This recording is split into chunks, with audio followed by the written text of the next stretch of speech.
नमस्कार। राज्यसभा टेलीविजन के खास प्रोग्राम उनकी नज़र उनका शहर में आपका स्वागत है। मैं हूं राजेश बादल और आज हमारे इस कार्यक्रम में आप मिलेंगे उस शानदार शख्सियत से जिसने इस देश में आंचलिक साहित्य को हिंदी की मुख्य धारा से जोड़ने का क्रांतिकारी काम किया, जिसने लिखा तो कम लेकिन उसकी कलम का कमाल ऐसा था कि करोड़ों लोग उसके दीवाने हो गए। जी हां, हम बात कर रहे हैं फणीश्वर नाथ रेणु की।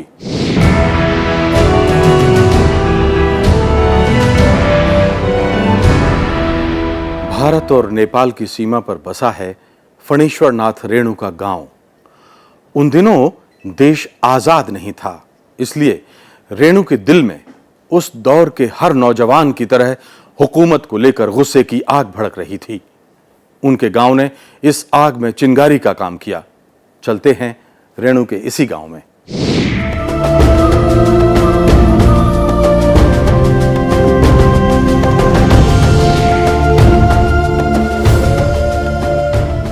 आज की तरह उन दिनों भारत और नेपाल के बीच कोई सीमा रेखा नहीं थी, इसलिए लोग बेरोक टोक कहीं भी जाते थे और रहा करते थे।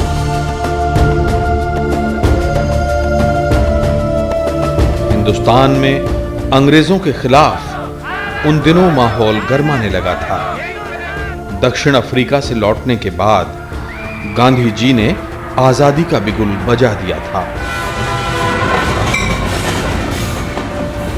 ठीक ऐसा ही गुस्सा नेपाल में भी था। वहां भी गोरे लोग राज परिवार की मदद कर रहे थे।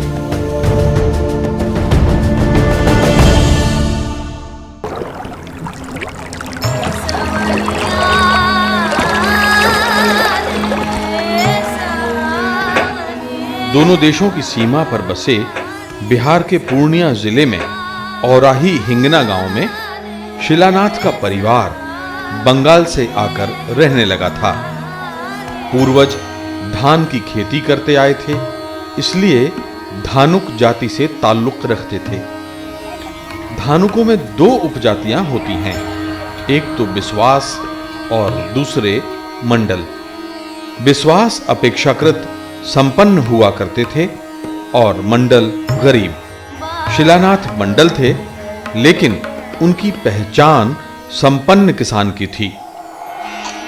इन्हीं शिलानाथ के घर 4 मार्च 1921 को फणीचंद्र का जन्म हुआ। घर के लोग प्यार से फनिंदर या फुनेसर कहा करते थे, लेकिन दादी कहती थी रिनुआ। वजह यह थी कि रिनुआ के जन्म के समय परिवार को पहली बार ऋण लेना पड़ा था, तो जिसके जन्म के लिए ऋण लेना पड़े उसे तो रिनुआ ही कहेंगे ना। आगे जाकर रिनुआ से रेणु और फिर रेणु हो गया। पिता कट्टर आर्य समाजी थे और कांग्रेस के जमीनी कार्यकर्ता। घर में ही क्रांतिकारी संस्कारों की नींव पड़ गई। प्राथमिक पढ़ाई के लिए रिनुआ को अररिया स्कूल में दाखिल कराया गया। नाम लिखवाया गया फणीश्वर नाथ मंडल। पिताजी के लिए हिंदी और बंगला की अनेक पत्र पत्रिकाएं आती थीं और फनीसर आते ही उन्हें चाट लेते।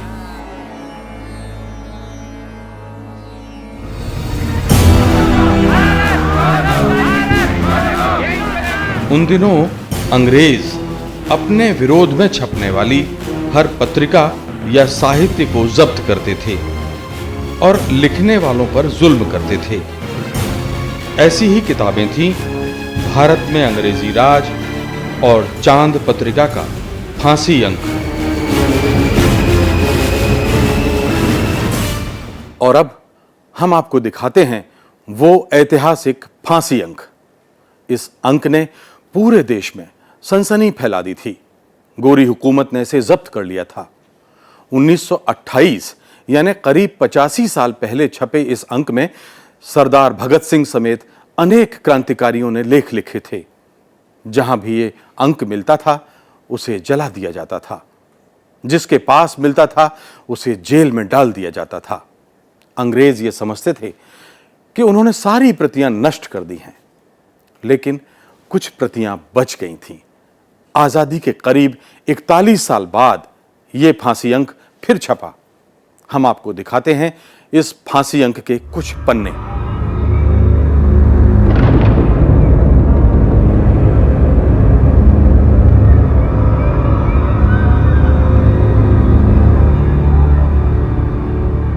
तो हम आपको बता रहे थे कि इसी अंक की तलाश में गोरे सिपाही फनीसर के घर जा धमके। उन्हें खबर थी कि शिलानाथ मंडल के पास ये सारे ग्रंथ हैं। एक देसी दरोगा आया, पिताजी से डपट कर कहा, आपके पास फांसी अंक है, हमें तलाशी लेनी है। पिताजी ने भी तमक कर उत्तर दिया, फांसी अंक ही क्यों, हिंदू पंच का बलिदान अंक और भारत में अंग्रेजी राज भी मेरे पास है, लेकिन इस समय नहीं, कोई रिश्तेदार पढ़ने को ले गए हैं, आप बेशक तलाशी ले लें। रेणु ने आगे जाकर इस संस्मरण को कुछ इस तरह याद किया। मुझे समझते देर न लगी कि पिताजी झूठ बोल रहे हैं। मैंने उन्हें कभी झूठ बोलते नहीं देखा था। मुझे पता था कि ये सभी पवित्र ग्रंथ उनके सिरहाने रखे हैं।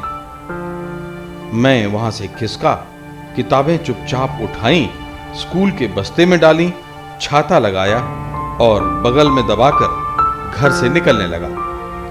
देसी दरोगा ने पूछा, हे बाबू, हऊ बगलिया में काबा हो? मैंने उत्तर दिया, सिमराहा जा रहा हूं, फारबिसगंज की गाड़ी पकड़ना है, स्कूल का टाइम है। दरोगा ने जाने दिया। शाम को वापस आया तो घर के लोग मेरी चालाकी पर दंग थे। यही नहीं, स्कूल में रेणु ने वानर सेना की शाखा का भी गठन किया था। यह वानर सेना अपने ढंग से क्रांतिकारियों की मदद करती थी और उसकी संस्थापक थी इंदिरा गांधी। रेणु तब अररिया स्कूल में पढ़ते थे। गांधी जी को नमक सत्याग्रह के दौरान गिरफ्तार किया गया।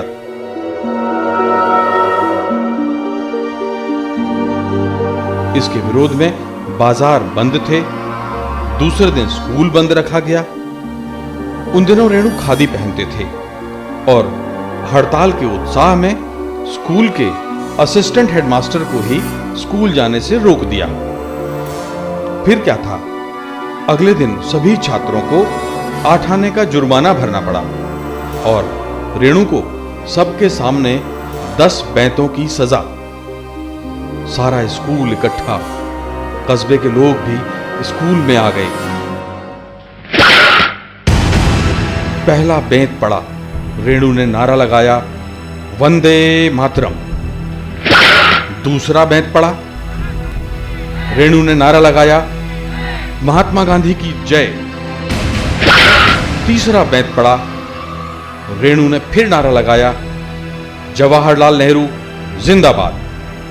हर नारे पर भीड़ भी उत्तर दे रही थी। नारे तेज होते गए और 10 बेंत पूरे होने से पहले ही हेडमास्टर ने अपना फरमान वापस ले लिया और भीड़ रेणु को कंधों पर उठाकर चल दी। सारे दिन कस्बे में जुलूस निकलता रहा।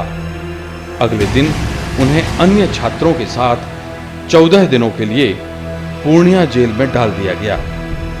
और जानते हैं, जेल में पूरी वानर सेना ने अपना ब्यौरा किस तरह दिया? पूछा गया, नाम उत्तर जवाहरलाल। बाप का नाम उत्तर मोतीलाल। पता बताओ उत्तर आनंद भवन इलाहाबाद। रेणु की यह पहली जेल यात्रा थी। सजा काट कर आए तो स्कूल से निकाल दिया गया। रेणु ने आगे की पढ़ाई के लिए सिमरबनी के स्कूल में एडमिशन लिया। यह स्कूल पंडित रामदेनी तिवारी ने शुरू किया था। वो पहले और आखिरी गुरु थे जिनका रेणु पर सारी उम्र असर बना रहा। पहला गुरु ऐसा ही होता है। ऐसे ही स्कूल में रेणु के अंदर अभिनय और लेखन के बीज अंकुरित हुए। गुरुजी नाटक लिखते और रेणु उनमें अभिनय करते। कभी कृष्ण बनते तो कभी अभिमन्यु। एक बार तो अभिमन्यु की पत्नी भी बन बैठे। गुरुजी ने कविता के संस्कार भी डाले। साथियों के साथ मिलकर एक हस्तलिखित पत्रिका खंगार सेवक शुरू की।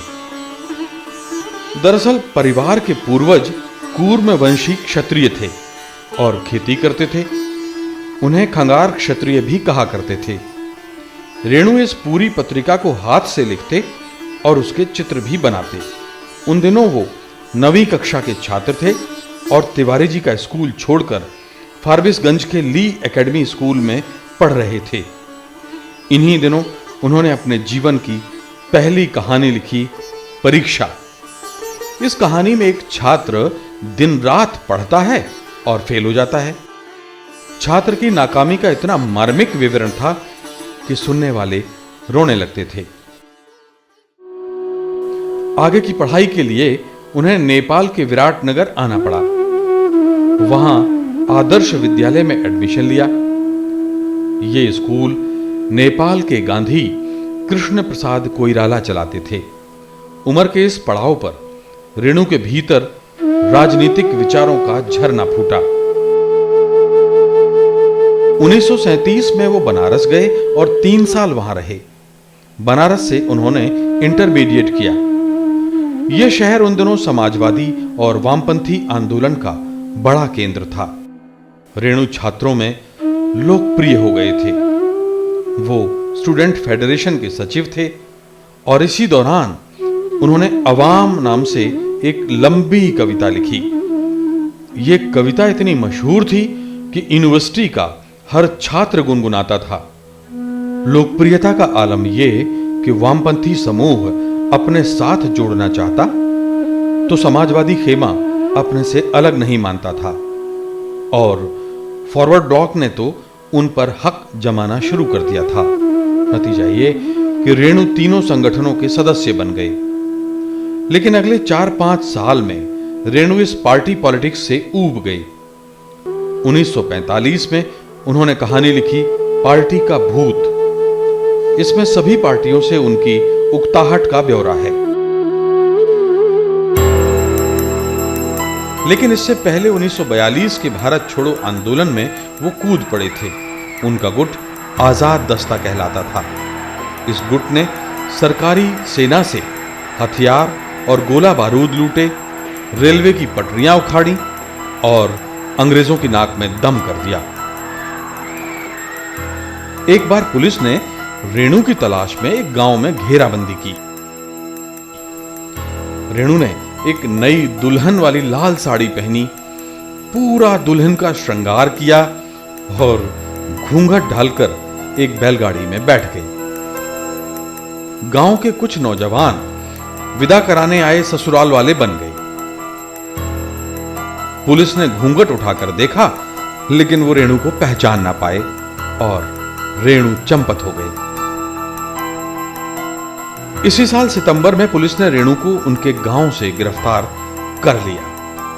क्रांतिकारियों का नाम और ठिकाना जानने के लिए रेणु को गिराकर उनकी छाती पर कील वाले बूटों से कुचला गया। पिटाई से उनकी नाक, मुंह और कान से खून बहने लगा, लेकिन रेणु ने मुंह ना खोला।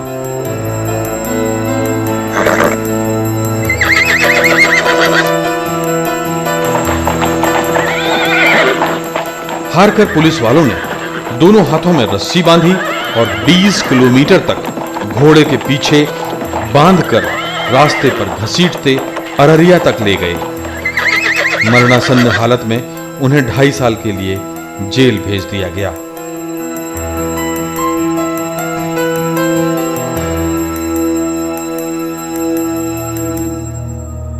1943 में वो जेल में ही गंभीर रूप से बीमार पड़े और उन्हें हथकड़ी बेड़ी डालकर पटना के मेडिकल कॉलेज में ले जाया गया। उनके फेफड़ों में संक्रमण था।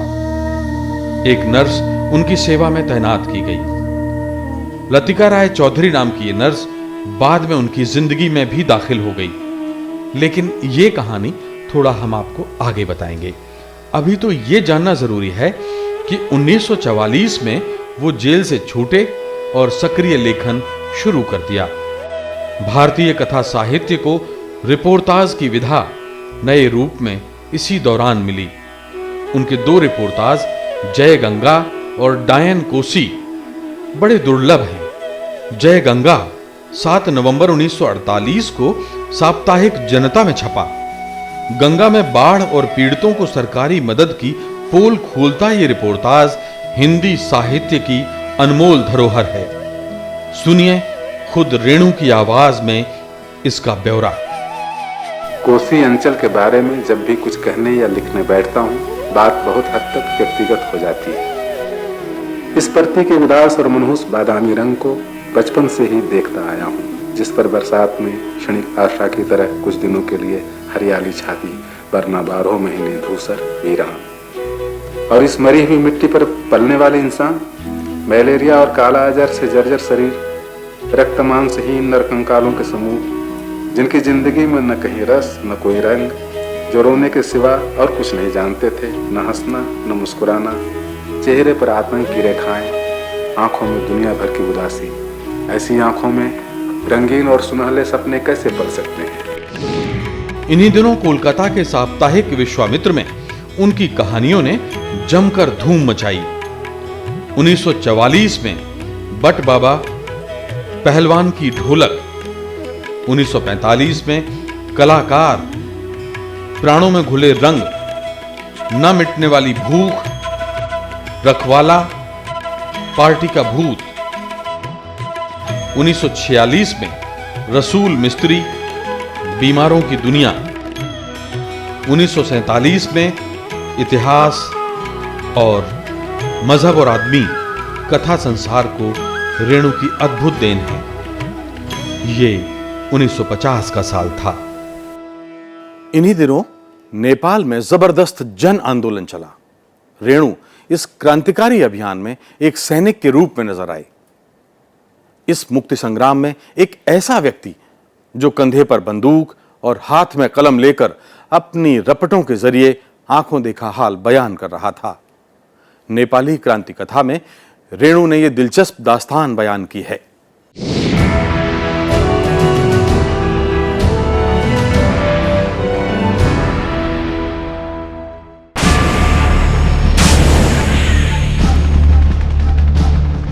फौजी वर्दी, पीठ पर वायरलेस, हाथ में बंदूक और दिमाग में शब्दों की ताकत लिए क्रांति दूत रेणु नेपाल के जंगलों में क्रांतिकारियों के साथ लोकतंत्र के लिए लड़ रहे थे।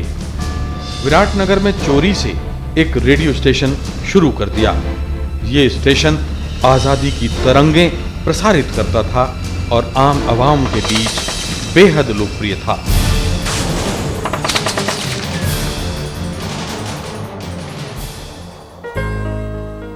नेपाल की क्रांति पर जनता नाम के अखबार में उन्होंने हिल रहा हिमालय नाम से एक अद्भुत रिपोर्टाज लिखा। कोई 20 साल बाद 1971 में यह संस्मरण नेपाली क्रांति कथा के नाम से छपा।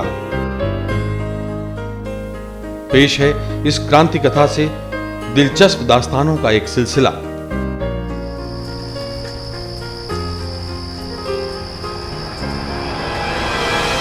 घनी अंधेरी रात, मुक्ति सैनिक रेंगते हुए बढ़ रहे हैं आगे।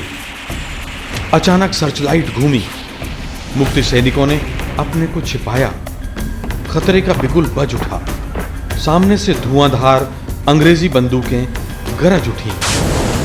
मुक्ति सेना की बंदूकें तुतला तुतला कर उत्तर दे रही हैं।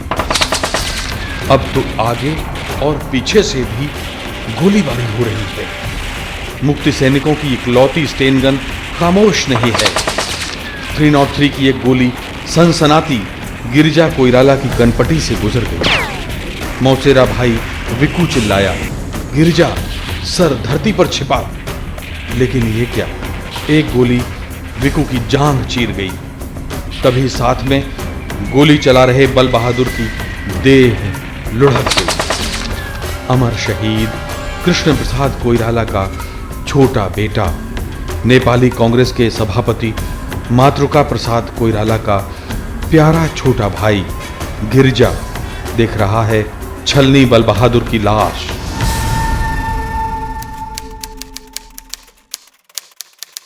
जिस नेपाल में हिंदी टाइपराइटर रखना जुर्म हो और उसकी सजा आजीवन कारावास हो, गांधी जी से मुलाकात की सजा काल कोठरी की यातना हो, उसी नेपाल में अब मुक्त युद्ध के गुरिल्ले उतर पड़े हैं।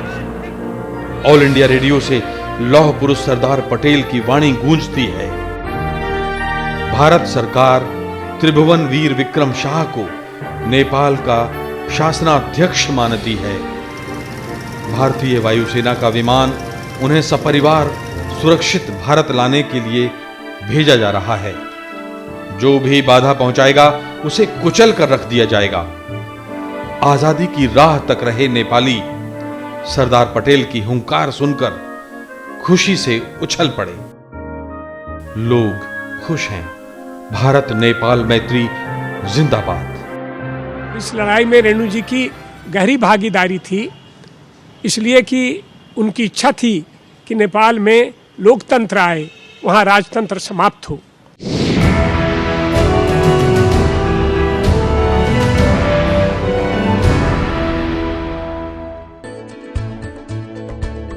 9 अगस्त 1954 को मैला आंचल छप कर आया, जो आज भी आंचलिक साहित्य और हिंदी की मुख्य धारा के बीच शानदार कड़ी के तौर पर मौजूद है। मैला आंचल ने उन्हें मुंशी प्रेमचंद जैसे कथा सम्राट से तुलना करने पर समीक्षकों को बाध्य कर दिया। उपन्यास का शीर्षक सुमित्रानंदन पंत की एक कविता भारत माता से लिया गया था। इस उपन्यास का अनुवाद रूसी और अनेक यूरोपीय भाषाओं में हुआ। इससे उनकी लोकप्रियता समंदर पार जा पहुंची थी। खुद रेणु इस अद्भुत कृति पर क्या कहते हैं, आइए सुने उनकी ही आवाज में। आजादी के बाद इसी अंचल के एक हिस्से की पृष्ठभूमि में मेरा पहला उपन्यास मैला आंचल प्रकाशित हुआ, जिसका एक प्रमुख पात्र अपने एक प्रियजन को पत्र लिखता है। यहाँ की मिट्टी में बिखरे लाखों लाख इंसानों की जिंदगी के सुनहरे सपनों को, अधूरे अरमानों को बटोर कर यहाँ के प्राणी के जीव कोश में भर देने की कल्पना मैंने की थी। मैंने कल्पना की थी हजारों स्वस्थ इंसान हिमालय की कंदराओं में अरुण तिमुर सुनकोसी के संगम पर एक विशाल डैम बनाने के लिए पर्वत तोड़ परिश्रम कर रहे हैं। लाखों एकड़ वंध्या धरती कोसी कवलित मरी हुई मिट्टी शस्य श्यामला हो जाएगी। मैला आंचल जैसी कालजयी रचना पर दूरदर्शन ने एक शानदार धारावाहिक बनाया।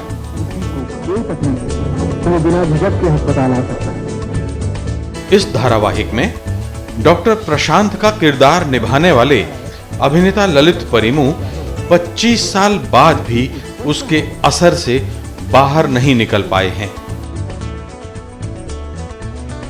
मैला आंचल एक प्ले के रूप में मेरे मन में बसा था और दिली इच्छा भी थी कि वो जो एक प्रशांत नाम के डॉक्टर का रोल है उसमें, वो अगर मैं करूं तो कितना अच्छा होगा। ऐसा लगता है कि रेणु कलम से नहीं लिख रहे हैं, कैमरे से लिख रहे हैं। वो हिंदी का पहला लेखक है जो कैमरा जैसे अलग अलग कट्स होते हैं, शॉट्स लिए हैं, तो अलग अलग शॉट्स लिए हैं उन्होंने। कथानक अपने ढंग से बढ़ाया उन्होंने, जैसे फिल्म के शॉट्स लेकर के अंत में फिल्म तैयार की जाती है, वे यही काम करते हैं। वो कलम से कैमरे का काम लेते हैं। मैला आंचल का प्रकाशन उन्होंने खुद किया था और इसके बाद जब राजकमल के उस समय के कर्ता धर्ता ओम प्रकाश जी ने उसे देखा, उसकी समीक्षा पढ़ी, तुरंत वो पटना गए, रेणु जी से मिले और उस किताब की सारी प्रतियां उन्होंने ले ली और राजकमल से छापने की बातचीत की।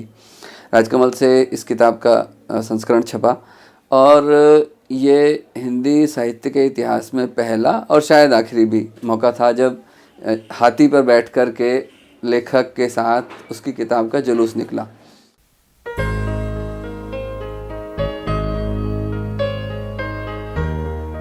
अगर आप देखें तो लगता है कि जैसे मैला आंचल में जिन लोकगीतों का इस्तेमाल किया गया है वो सिर्फ प्रतीक के तौर पर नहीं है।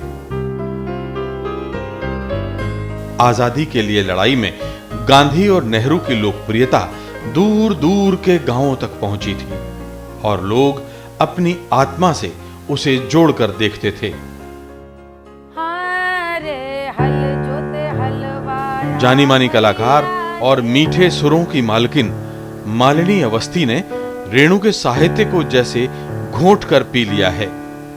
रेणु के कहानी संग्रह ठुमरी का एक एक शब्द मालिनी के भीतर धड़क रहा है और मैला आंचल में लोक साहित्य और संगीत के प्रयोगों ने उन्हें रेणु का दीवाना बना दिया है। ठुमरी कथा संग्रह अद्भुत है, उसका नाम ही ठुमरी है और ये पंक्ति है रेणु जी की। ठुमरी उसको आंचलिकता के रस ने और सुरों ने परिपक्व किया है, तभी ठुमरी ठुमरी बनती है। उन्होंने खुद बड़े एक खूबसूरत गीत का वहां जिक्र किया है।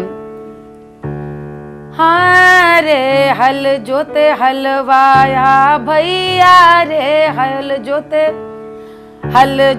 हलवाहा भैया रे हल जोते हलवाहा खुरपी चलावे मजदूर रे हल जोते हलवाहा एही पंथ धनी धनी मोरा रे रुसली रे हल जोते हलवाहा खुरपी चलावे मजदूर रे हल जोते हलवाहा। मैला आंचल तो पूरा उपन्यास ही लोक साहित्य में ही रचा बसा है। उसमें एक चित्र है, एक जगह जहाँ पर वो नाटक चल रहा है, भगत सिंह स्वयं पिस्तौल लहरा करके नाच रहे हैं और वहाँ पे उसमें उन्होंने लिखा है लखनऊ ने नखलऊ से एक बाई जी आई हैं और वो गाती हैं, खादी के चुनरिया रंग दे छापेदार हो अरे रंग रे जिया बहुत दिनन से लागल बा मन हमार रे अरे रंग रे जवान खादी के चुनरिया। और उसी में आगे है जहाँ पर है वो बाई जी गा रही हैं और उसको एक चलती हुई धुन में जो थोड़ा खड़ी बोली से मिश्रित है। कहीं पे छापो गांधी महात्मा चरखा मस्त चलाते हैं, कहीं पे छापो वीर जवाहर जेल के भीतर जाते हैं, अचरा पे छापो झंडा तिरंगा, अचरा पे छापो झंडा तिरंगा बाका लहरदार रे रंग रे जवान ओ रंग रे जवान अचरा पे छापो झंडा लहरदार हो तिरंगा झंडेदार हो रंग रे जवान हो रंग रे जवान।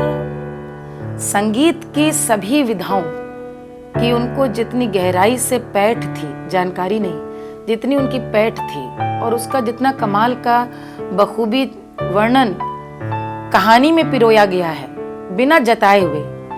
आई रे होरिया अरिया आई फिर से आई रे, अरे आई रे होरिया आई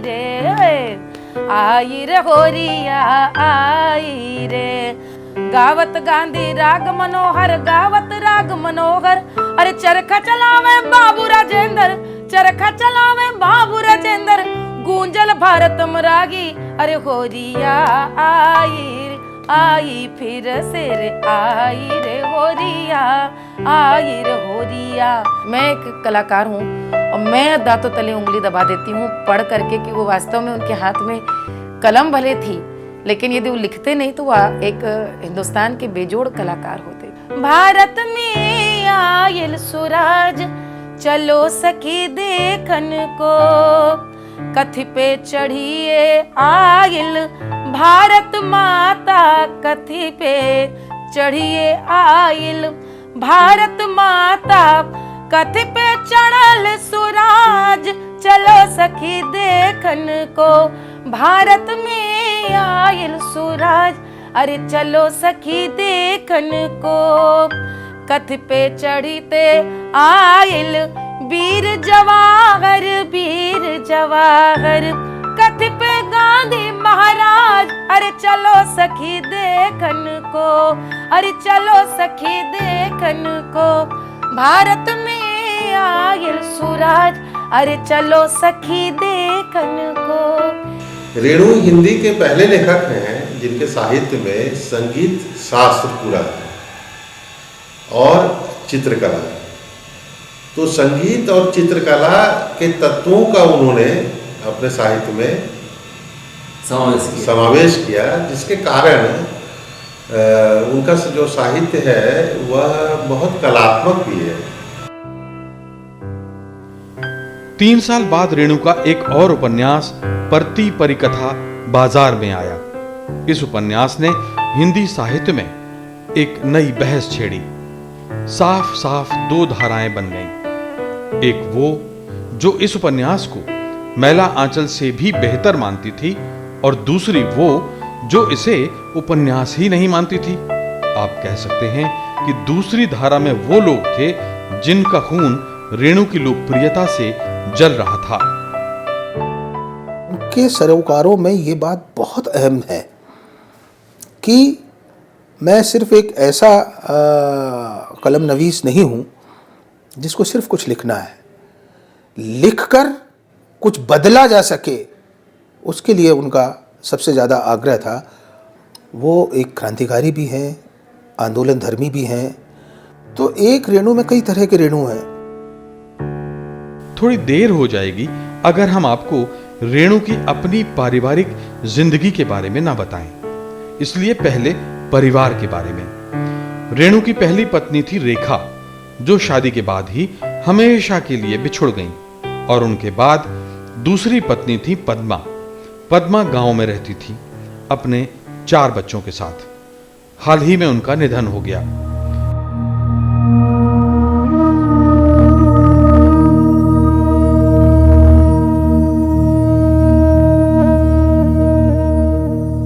लेकिन इससे पहले हमने उनसे कैमरे पर बातचीत रिकॉर्ड कर ली थी।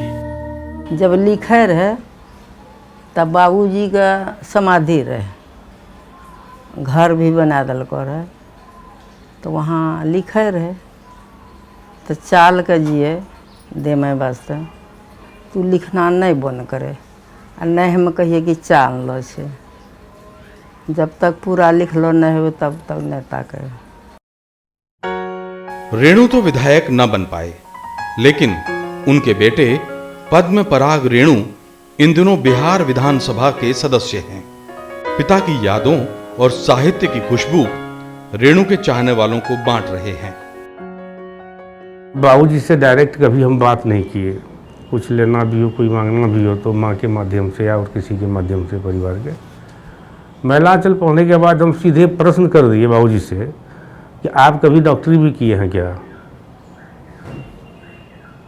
तो उसको लगा कि इतना भौदू टाइप का मेरा बेटा, जो फिल्मी दुनिया, फिल्मी कलियाँ पढ़ने में माहिर, और मैलांचल दिए पढ़ने के बाद हमसे प्रश्न कर दिया है ये। तो हमको कुछ नहीं बोले, बोले कि समय आएगा तो जान जाओगे कि हम क्या करते थे। रेणु के एक और बेटे दक्षिणेश्वर राय भी पिता को याद करके भीग जाते हैं।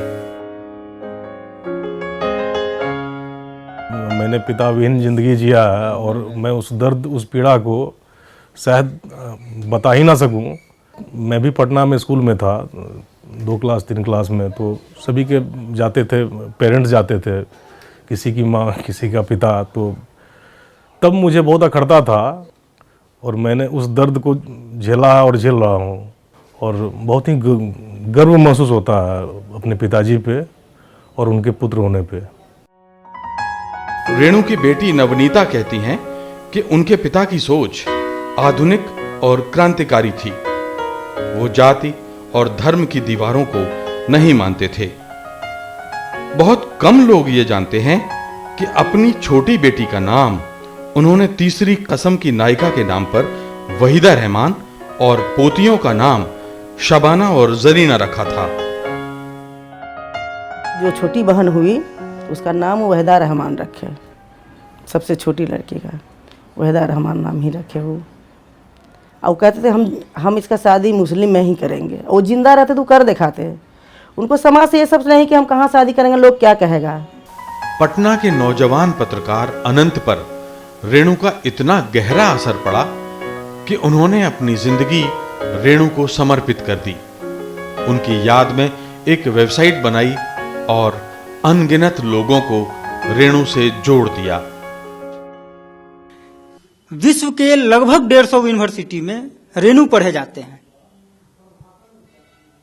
लेकिन वहां तक मटेरियल पहुंचेगा कैसे?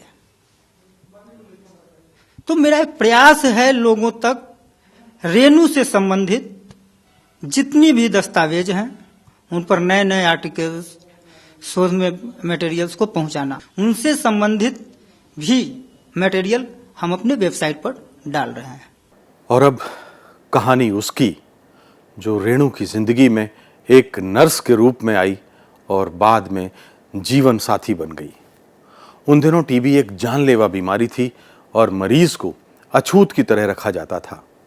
1944 में जब रेणु को यह बीमारी हुई तो वो भारत छोड़ो आंदोलन में गिरफ्तार थे और भागलपुर सेंट्रल जेल से पटना के टीबी अस्पताल में दाखिल कराए गए थे।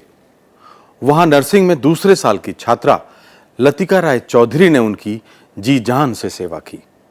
लतिका के पिता उसे डॉक्टर बनाना चाहते थे, लेकिन लतिका नेताजी सुभाष चंद्र बोस से प्रभावित थीं और उन्हें लगता था कि नर्स के रूप में वो लोगों की सेवा अच्छी तरह कर सकती हैं।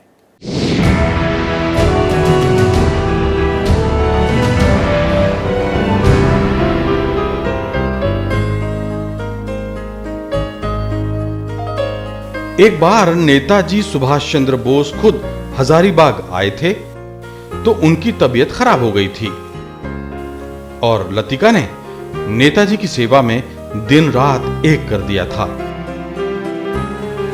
रेणु के दिल में लतिका बस गई।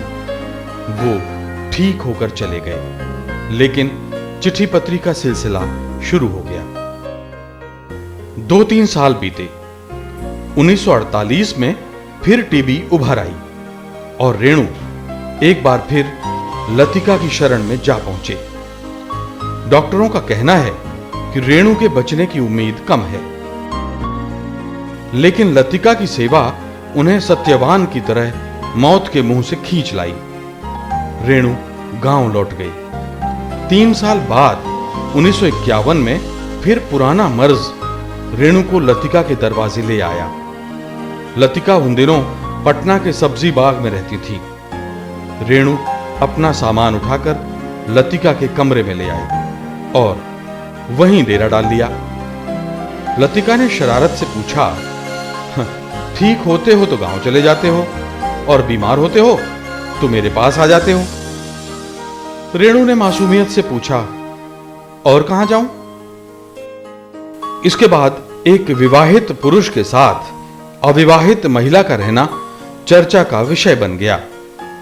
आखिरकार दोनों ने शादी का फैसला किया।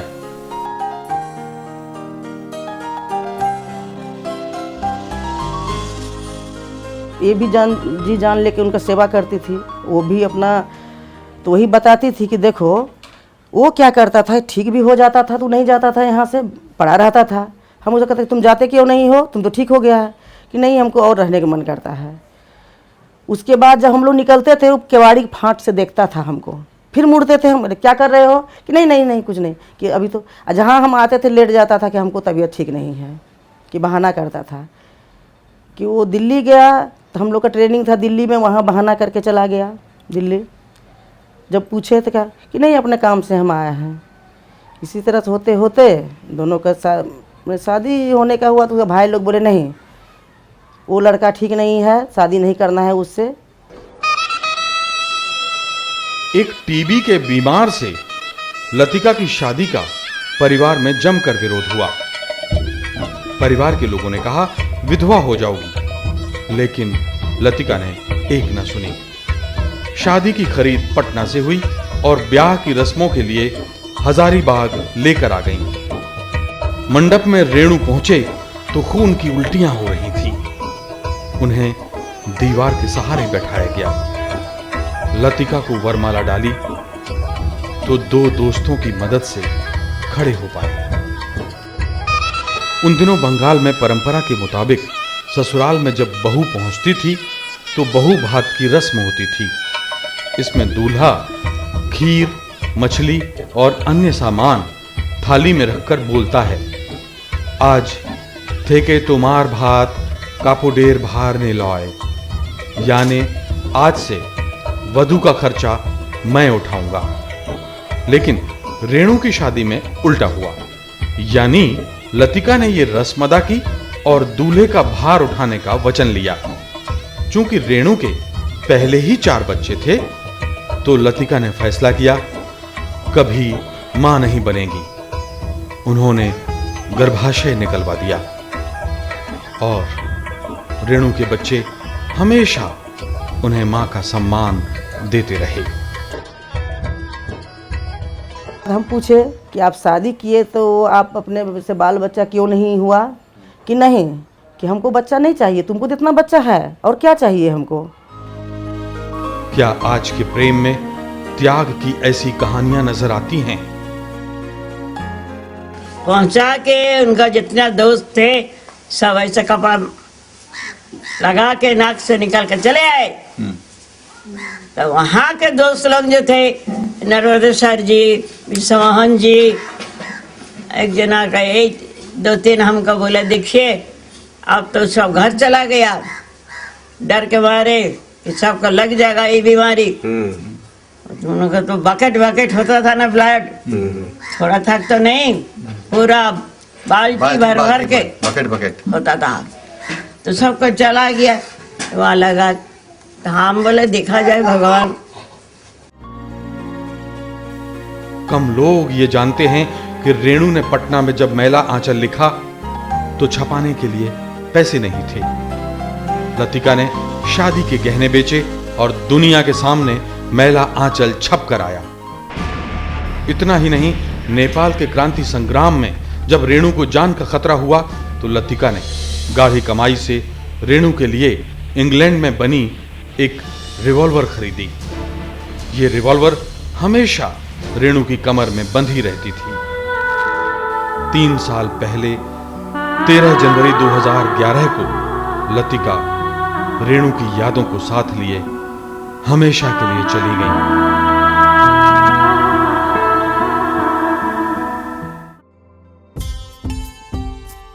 परिवार के बाद फिर लौटते हैं उनके रचना संसार पर।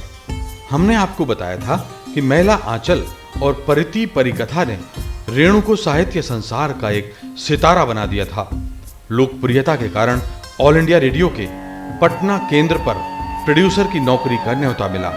रेडियो पर काम करते हुए उनका तीसरा उपन्यास पलटू बाबू रोड और धूम मचाने वाला कहानी संग्रह ठुमरी छप कर आया।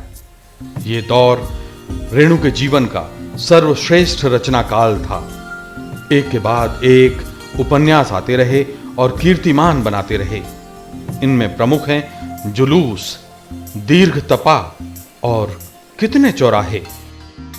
अगले ही साल यानी 1960 में मोहन राकेश के संपादन में 5 लंबी कहानियों का एक संग्रह प्रकाशित हुआ।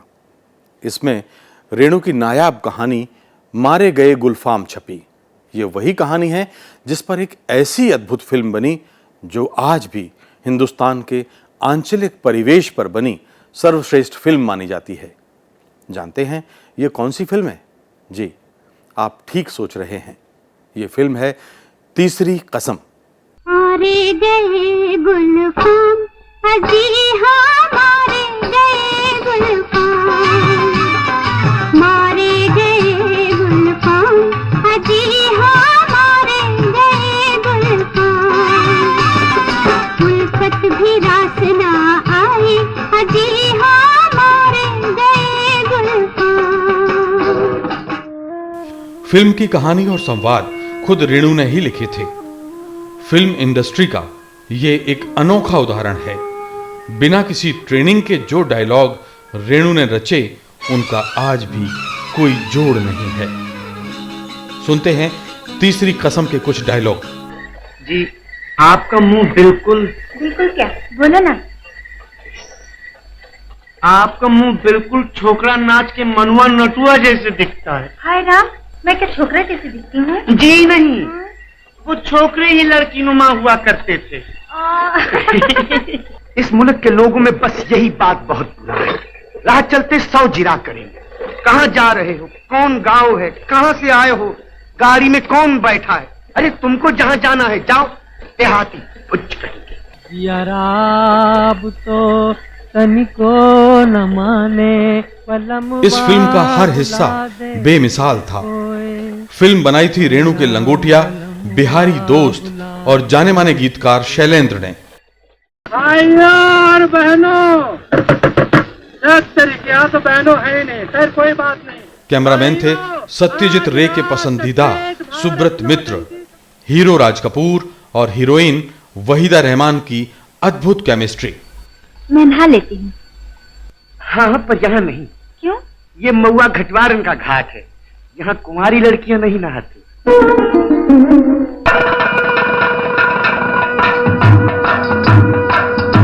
किस्सा होता है शुरू पाक इश्क रंगीन, नाम अमीर दमिश्क के थे एक। शैलेंद्र के गीत कहानी से ऐसे घुल मिल गए कि लगता कहानी के साथ गीत भी बहते जा रहे हैं। एक झलक कहानी से इस तरह गुथे गीतों की। वो जो महुआ घटवारन का घाट था ना, उसी मुल्क की थी महुआ। थी तो घटवारन, लेकिन 100 सतवंती में एक। उसका बाप दिन दिहाड़े ताड़ी पी के बेहोश पड़ा रहता था। उसकी सौतेली माँ थी साक्षात राक्षसनी। महुआ कुंवारी थी, हरी पूरी दुनिया में कोई न था उसका। दुनिया बनाने वाले क्या तेरे मन में समाई, काहे को दुनिया बनाई तूने, काहे को दुनिया बनाई।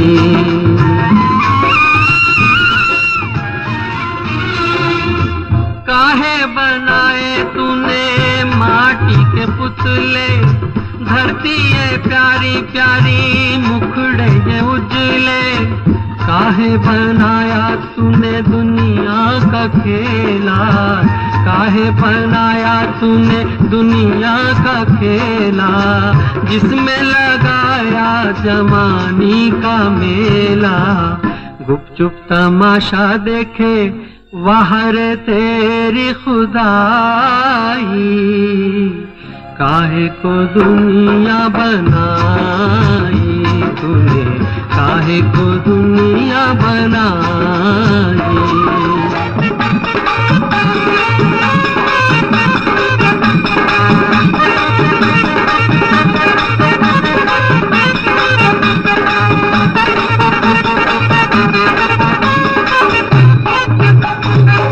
चलत मुसाफिर मोहलिया रे पिंजरे वाली मुनिया, चलत मुसाफिर मोहलिया रे पिंजरे वाली मुनिया, चलत मुसाफिर मोहलिया रे पिंजरे वाली मुनिया, चलत मुसाफिर मोहलिया रे पिंजरे वाली मुनिया।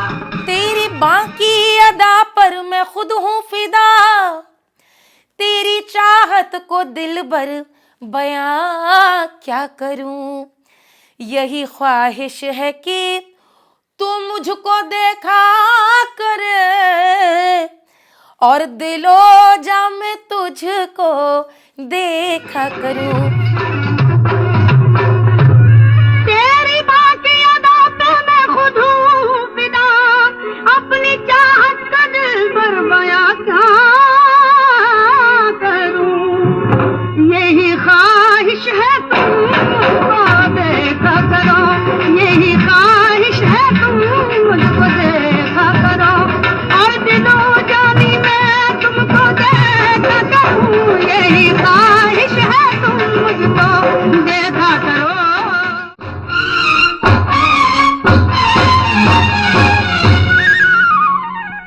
पान खाए सैया हमारो, सूरतिया होठ ला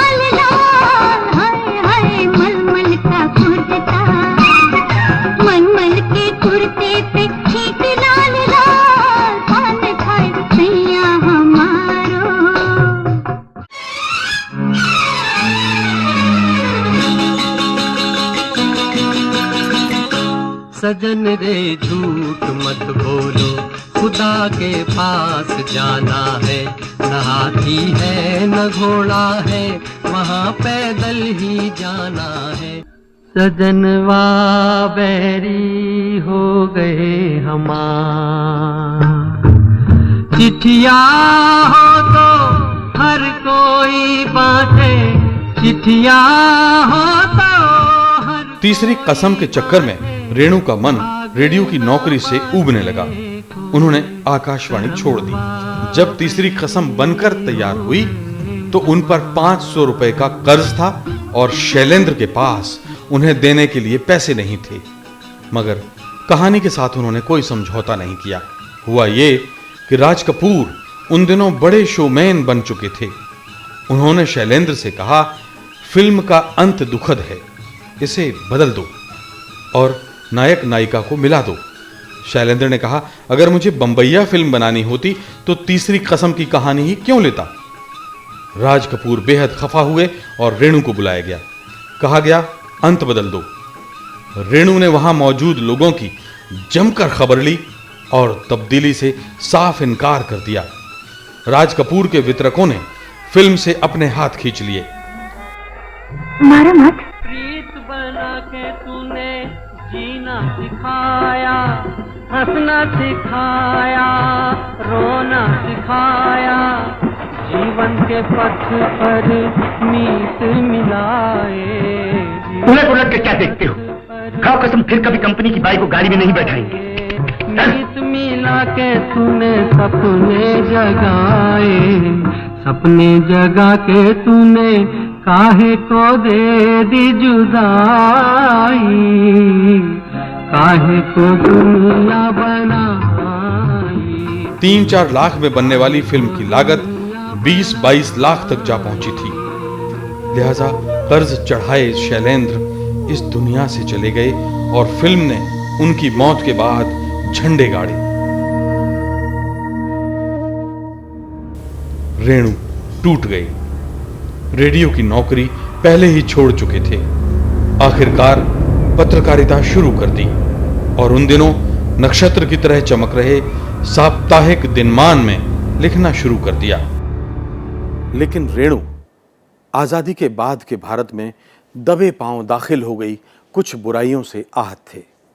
वो लिखते हैं, मैं गांव छोड़कर पटना में था और वहां से इलाहाबाद चला गया, ये देखने के लिए कि सारा हिंदुस्तान अपना है या नहीं। अपनी जवानी में कॉलेज की पढ़ाई के दौरान बनारस हिंदू यूनिवर्सिटी में था तो पूरा हिंदुस्तान अपना लगता था। लेकिन आज़ादी के बाद कुछ ऐसा माहौल बना कि अब अपने ही प्रांत में पूछा जाता है कि मैं पूरब बिहार का हूं या दक्षिण बिहार का, इस जाति का हूं या उस जाति का, और उस जाति में भी उपजाति कौन सी है। कोई 3-4 साल वो दिनमान में बिहार से लिखते रहे। 1970 में उन्हें पद्मश्री से सम्मानित किया गया। 1973 में उन्हें राजनीति सुधारने की सनक सवार हुई और फारबिसगंज से विधानसभा के लिए निर्दलीय चुनाव लड़ बैठे। नतीजा मुझे बताने की आवश्यकता नहीं। अगले साल लोकनायक जयप्रकाश नारायण के आंदोलन में कूदे और करीब 74 दिनों तक पूर्णिया जेल में बंद रहे। उनकी गिरफ्तारी का बड़ा विरोध हुआ। आंदोलन में अपना कदम बढ़ाते ही सबसे पहला काम किया कि पद्मश्री लौटा दिया। जो कुछ पुरस्कार वगैरह उनको मिले थे वो लौटा दिया उन्होंने। बहरहाल हम बात कर रहे थे 70 के दशक की। बीमारी उनका पीछा नहीं छोड़ रही थी। जब जेपी ने एक बड़ा मौन जुलूस निकाला तो रेणु गंभीर बीमारी को ताक में रखकर उसमें शामिल हुए। आपातकाल के दौरान वो कर्पूरी ठाकुर के साथ भागकर नेपाल चले गए, भूमिगत रहे और अगले साल यानी 1976 में लौट कर आई। बीमारी बढ़ती जा रही थी। वो गांव में ही सेहत सुधार के लिए रुक गए। हालत दिनों दिन बिगड़ती गई, तो यहां तक कि 16 नवंबर 76 को जब वो किसी जरूरी काम से फॉरबिसगंज आए और स्टेशन पर उतरे तो बाहर ही उन्हें खून की उल्टी हो गई। इसके बाद उन्हें एक बार फिर पटना अस्पताल में भर्ती कर दिया गया। वहीं एक दिन पता चला लोकसभा चुनावों का ऐलान कर दिया गया है। रेणु खुश थे। 30 जनवरी 77 को पटना के गांधी मैदान में एक बड़ी रैली हुई और वो जेपी का भाषण सुनने के लिए चुपचाप अस्पताल से खिसक लिए। बीमारी में भी वो चुनाव प्रचार में लगे रहे। खाने पीने की सुध न थी, इसलिए अल्सर ने भी हमला बोल दिया। 24 मार्च 1977 को बड़ी मुश्किल से वो ऑपरेशन के लिए तैयार हुए। उसके लिए एनेस्थीसिया दिया गया। ऑपरेशन तो हो गया, लेकिन रेणु होश में नहीं आए। 14 दिनों की लंबी बेहोशी के बाद 11 अप्रैल 1977 को ये क्रांति दूत हमेशा के लिए खामोशी से विदा हो गया। उनकी जो उम्र जो थी वो जाने की नहीं थी। हम लोगों ने ये सबने, जयप्रकाश जी तक उनको देखने आते थे, रेणु जी को। आप समझ सकते हैं रेणु हमारे कितने प्रतिष्ठित लेखक थे कि जो लोकनायक जयप्रकाश जी थे वो खुद आते थे देखने के लिए उनको। लेकिन उनकी एक जिद थी, वो नहीं गए दिल्ली। अगर वो दिल्ली जाते तो शायद मतलब वो हमारे बीच होते आज।